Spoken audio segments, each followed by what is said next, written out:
Cek rekening Anda. Bansos pensiunan PNS cair.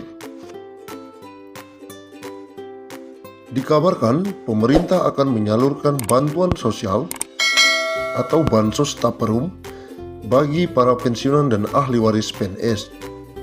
Hal ini sebagaimana informasi yang disampaikan BP Tapra di laman resminya beberapa waktu lalu.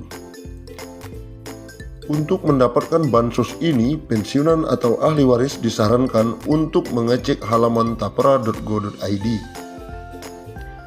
Di laman itu, Anda dapat mengunduh surat pernyataan sebagai syarat pencairan. Direktur Operasi Pengerahan Dana BP Tapra, Budi Santoso menjelaskan, pengembalian dana taperum pensiun atau bansos akan dilaksanakan mulai minggu kedua. Artinya pencairan dana ini akan dilakukan jika tidak ada hambatan. Pihaknya akan mentransfer langsung pengembalian dana bansos ini ke nomor rekening milik pensiunan tersebut. BP Tapra bekerja sama dengan PT Taspen Persero dalam proses pencairan dana ini setelah proses verifikasi dan validasi data penghitungan saldo individu PNS.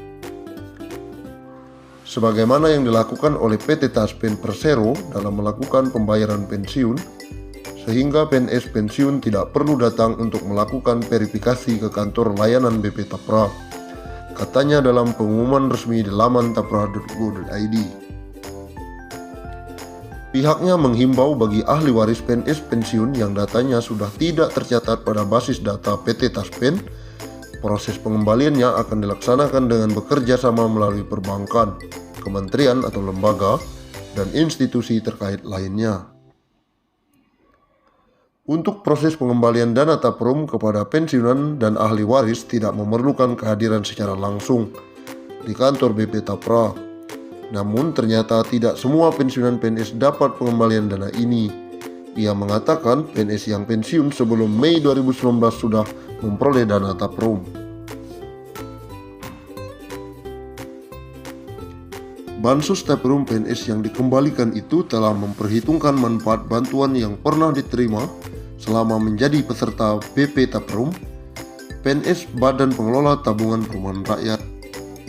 Dengan kata lain, katanya dana taperum hanya diberikan pada PNS yang pensiun pada periode 2019 hingga Desember 2020. Untuk dapat bantuan ini, calon penerima harus mengunduh surat pernyataan. Selain itu, para calon penerima juga harus menyiapkan dokumen. Sejumlah dokumen yang wajib dilengkapi pensiunan sebagai berikut: KTP, SK pensiun, nomor rekening bank. Untuk ahli waris pensiun juga memerlukan beberapa persyaratan tambahan, seperti surat kuasa bermaterai, KTP ahli waris, surat keterangan ahli waris. Jika ada pernyataan dan pengaduan, pihaknya menghimbau agar dapat menghubungi layanan informasi. Salam dari BP Tapra.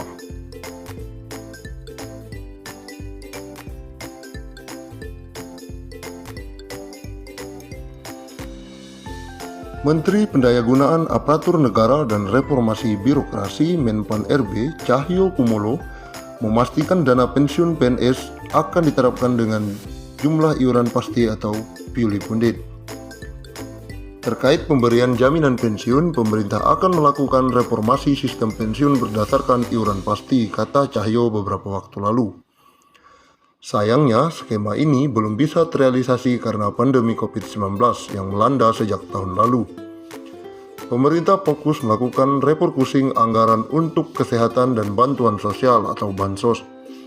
Sebenarnya pada awal Januari 2020 sudah ada inisiatif mengadakan rapat di Kemenkeu yang undang Pak Mendagri dan kami juga untuk membahas detail, katanya.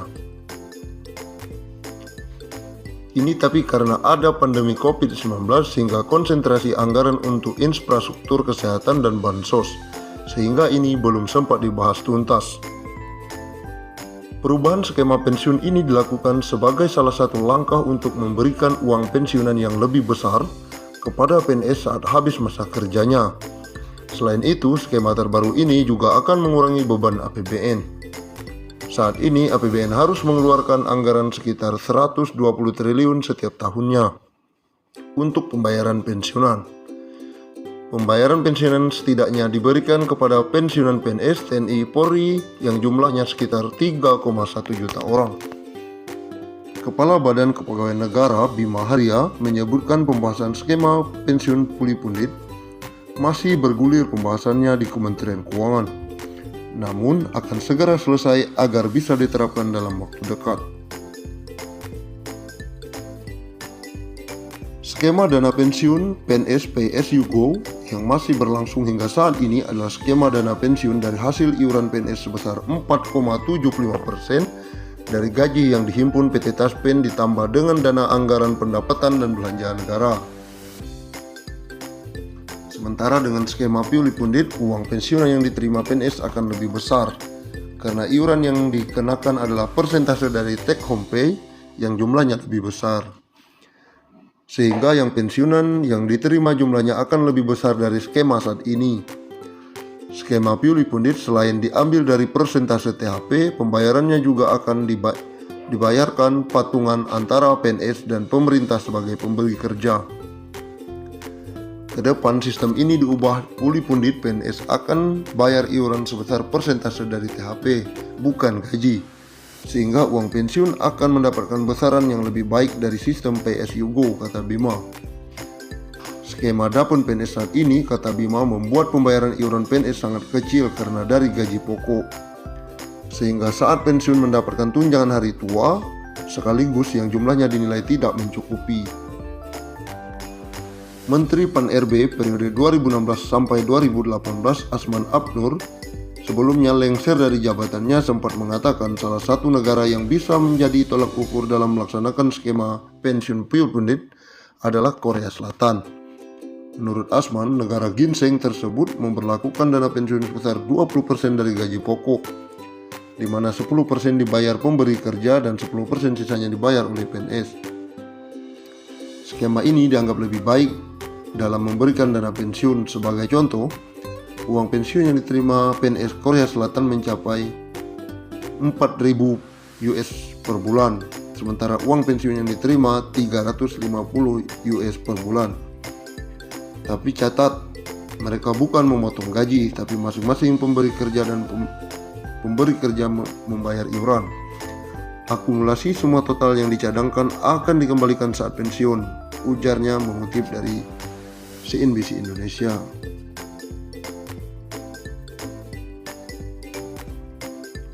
Bahkan tak menutup kemungkinan pensiun pegawai negeri sipil atau PNS mendapatkan tunjangan hingga 1 miliar.